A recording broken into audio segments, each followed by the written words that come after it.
Baik, bismillahirrahmanirrahim. Assalamualaikum warahmatullahi wabarakatuh. Salam Om Swastiastu, Namo Buddhaya, salam kebajikan untuk kita semua. Perkenalkan, nama saya Ridho Pratama, mahasiswa semester 2A Fakultas Hukum Universitas Surya Kencana. Di sini saya akan mereview materi hukum pidana pada pertemuan ke-15 dengan dosen pengampu Ibu Profesor Dr. Hajah Heni Nuraini SHMH dan Pak Dr. Emerendi Ridayandi SHMH.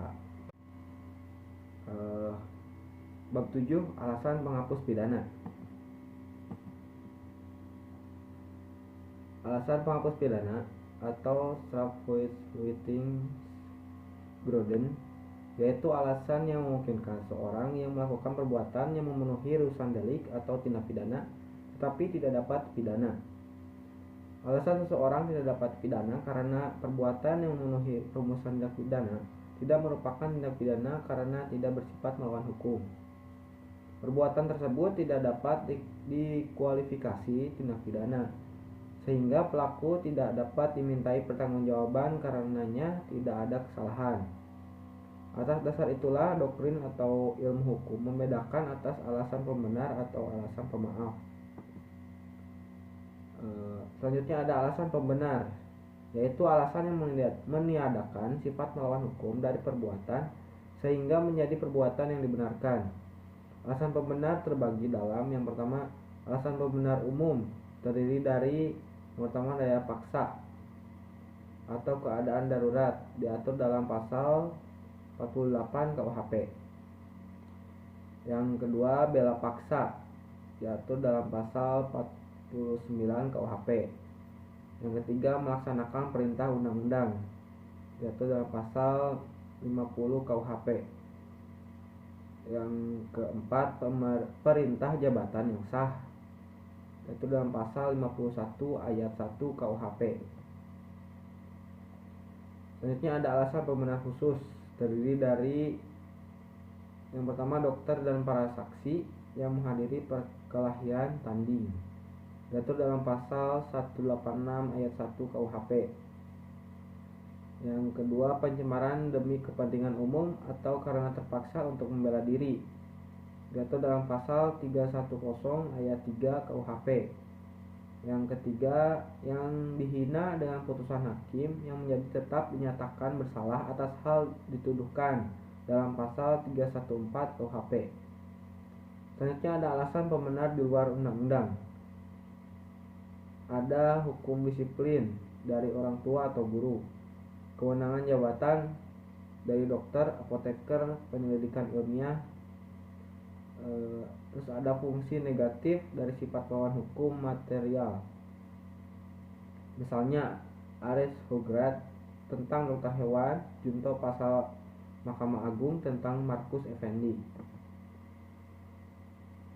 Selanjutnya ada alasan pemaaf, yaitu alasan yang meniadakan kesalahan pelaku tindak pidana sehingga pelaku yang melakukan perbuatan yang bersifat melawan hukum tidak dipidana karena tidak ada kesalahan. Alasan pemaaf terdiri dari yang pertama, alasan pemaaf umum. Ada ketidakmampuan bertanggung jawab dalam pasal 44 KUHP.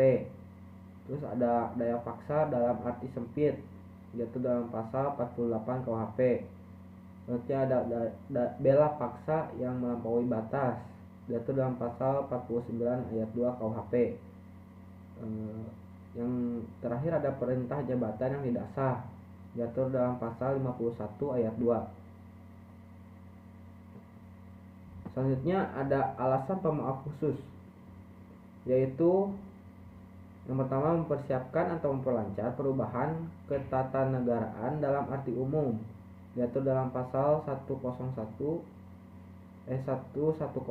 ayat 4 KUHP. Yang kedua, penarikan kembali pembujukan untuk melakukan kejahatan diatur dalam pasal 163 ayat 2 bis KUHP. Yang ketiga, tidak melaporkan kepada yang berwajib atau yang terancam apabila ada kejahatan yang tertentu diatur dalam pasal 166 KUHP. Yang keempat, ada pencurian antara suami istri diatur dalam pasal 367 ayat 1 KUHP. Yang kelima ada insubordinasi, tidak jadi, yaitu dalam pasal 464 ayat 3 KUHP. Yang selanjutnya ada alasan pemaaf di luar undang-undang. Yang pertama, tidak ada kesalahan sama sekali atau taksi. Yang kedua, alasan peniadaan pidana putatif. Yang selanjutnya ada daya paksa atau overmatch, diatur dalam pasal 48 KUHP, tetapi tidak memberikan pengertian, karena itu harus dicari dalam MPT yang menjelaskan bahwa daya paksa adalah setiap kekuatan, setiap paksaan, setiap tekanan yang tidak dapat ditahan.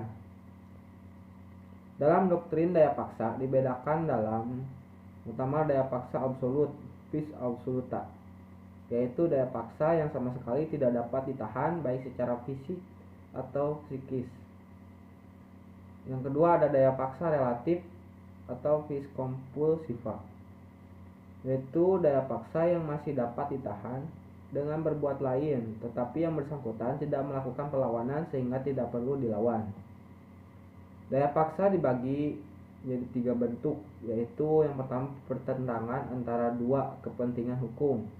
Contohnya res papan carnienses. Yang kedua, pertentangan antara kepentingan hukum dengan kewajiban hukum. Contohnya optician arrest pada tahun 1932. Yang ketiga, pertentangan antara dua kewajiban hukum.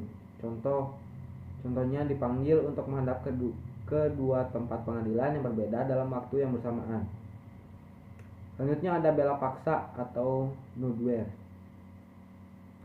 Bela paksa atau nudwear diatur dalam pasal 49 ayat 1 KUHP yang disebut alasan penghapus atau peniadaan pidana. Syarat-syaratnya, yang pertama, perbuatan harus terpaksa dilakukan untuk pembelaan yang sangat perlu karena tidak ada jalan lain. Yang kedua, perbuatan tersebut dilakukan karena ada serangan yang sekonyong-konyong atau mendadak dan seketika itu juga. Yang ketiga, pembelaan itu hanya dapat dilakukan untuk kepentingan hukum yang ditentukan secara limitatif, yaitu diri sendiri atau orang lain, kehormatan kesusilaan sendiri atau orang lain, harta benda sendiri atau orang lain. Selanjutnya ada bela paksa yang melampaui batas atau nudwear excess. Diatur dalam pasal 49 ayat 2, yaitu berupa melampaui batas pembelaan yang diperlukan, pembelaan yang dilakukan sebagai akibat yang langsung dari guncangan jiwa yang hebat. Keguncangan jiwa yang hebat itu diakibatkan oleh adanya serangan di antara guncangan jiwa yang hebat dengan serangan atau ancaman. Serangan harus ada hubungan yang kausal. Melampaui batas pembelaan yang diperlukan dapat terjadi karena alat yang digunakan dalam pembelaan atau cara pembelaan terlalu keras. Misalnya yang menyerang memukul dengan sepotong kayu, tetapi yang diserang memukul kembali dengan sepotong besi. Yang diserang sebetulnya dapat melarikan diri atau mengelak dari ancaman serangan, tetapi dia memilih pembelaan. Nudwear excess harus dilakukan dalam hal adanya guncangan jiwa yang hebat, perasaan takut, khawatir, bingung, perasaan marah yang sangat. Bela paksa dapat dijadikan alasan pemaaf dan bukan pembenar. Selanjutnya, melaksanakan ketentuan undang-undang. Disebut juga wrongful forcible yang diatur dalam pasal 50 KUHP. Syarat-syarat melaksanakan perintah undang-undang adalah yang pertama, harus ada perbuatan melaksanakan undang-undang untuk kepentingan umum. Yang kedua, perbuatan tidak terbatas pada perintah undang-undang saja, tetapi juga atas wewenang yang diberikan undang-undang. Yang ketiga, perbuatan harus patut, wajar, dan masuk akal. Perbuatan yang masuk kategori melaksanakan undang-undang tidak bersifat melawan hukum sehingga masuk dalam alasan pembenar. Selanjutnya ada melaksanakan perintah jabatan, disebut juga amtelike bevel, yang dibedakan dalam pertama, melaksanakan perintah jabatan yang sah pada pasal 51 ayat 1 KUHP. Yang kedua, melaksanakan perintah jabatan yang tidak sah pada pasal 51 ayat 2 KUHP. Seseorang yang melaksanakan perintah jabatan yang sah, perbuatannya dianggap tidak melawan hukum sehingga perbuatannya tidak dapat dipidana. Perintah jabatan dianggap sah apabila yang pertama ada hubungan jabatan antara yang memerintah dengan yang diperintah. Yang kedua, kewenangan yang memberi perintah harus sesuai dengan jabatan yang bersifat hukum publik. Yang ketiga, perintah jabatan yang diberikan harus termasuk dalam lingkungan kewenangan jabatannya. Selanjutnya ada alasan penghapus di luar undang-undang. Terdiri dari yang pertama diatur dalam jurisprudensi, yaitu 1. Fungsi negatif dari sifat melawan hukum material. Contohnya ares dokter hewan. Yang kedua, tidak ada kesalahan sama sekali. Contohnya taksi atau taksi. Yang kedua, selanjutnya ada dengan menggunakan alasan pembenar, yaitu yang pertama hukum disiplin atau bahasa latinnya tuhreh. Yang kedua, persetujuan izin dari orang yang dirugikan. Yang ketiga, dengan menggunakan alasan pemaaf. Mungkin cukup sekian dari saya. Mohon maaf jika ada kesalahan kata. Wabillahi taufiq wal hidayah. Wassalamualaikum warahmatullahi wabarakatuh.